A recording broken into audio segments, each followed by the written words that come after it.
الحمد لله رب العالمين والصلاة والسلام على رسوله المبين أما بعد قال الله تعالى والذين أوتوا العلم درجات صدق الله العظيم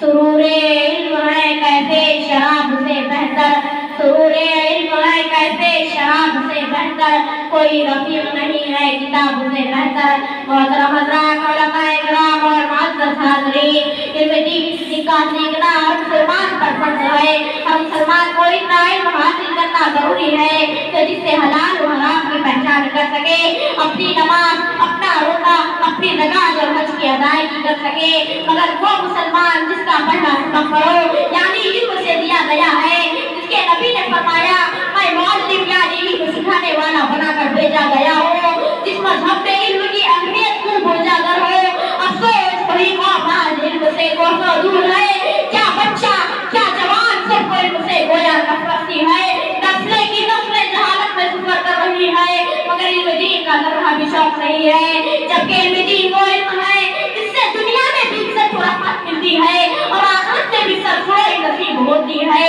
حضرات سنیے اور غور سے سنیے علم کا اللہ کے لیے سیکھنا اس کے خوف کے حکم میں ہے اس کی طرف میں نکلنا عبادت ہے اس کے تحقیقات سے بحث کرنا جہاد ہے اس کا پڑھنا صدقہ ہے اس کے اہل پر خرچ کرنا اللہ کے یہاں قربت کا سبب ہے علم جائز و ناجائز کے پہچاننے کی علامت ہے جنت کے راستوں کا نشان ہے وحشت میں جی بہلانے والا ہے سفر کا ساتھی ہے تنہائی کا محدث ہے خوشی و رنج میں دلیل ہے اللہ تعالیٰ اس علم کی بدولت جماعت علماء کو بلند مقام عطا فرماتا ہے فضل خیر کی طرف بلانے والے ہوتے ہیں اور ایسے امام ہوتے ہیں جن کے رائے پر عمل کیا جائے جن کے کردار کی اتباع کی جائے جن کے نشان قدم پر چلا جائے فرشتے ان سے دوستی کی چاہت رکھتے ہیں ان کی راہ میں اپنے پر بچھا دیتے ہیں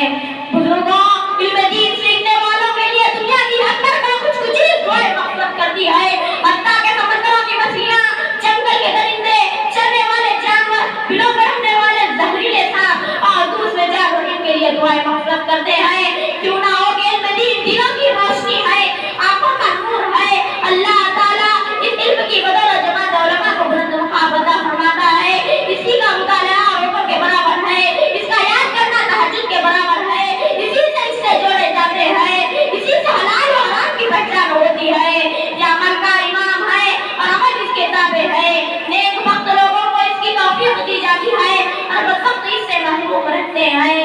آرام طلب جو ہوتا ہے وہ علم کی دولت ہوتا ہے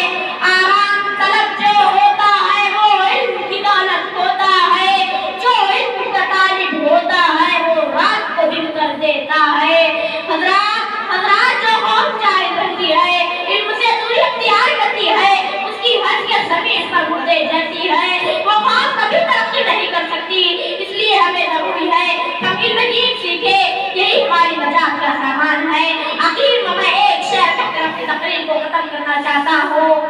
اللہ سے کرے دور کو تعلیم بھی فتنہ اللہ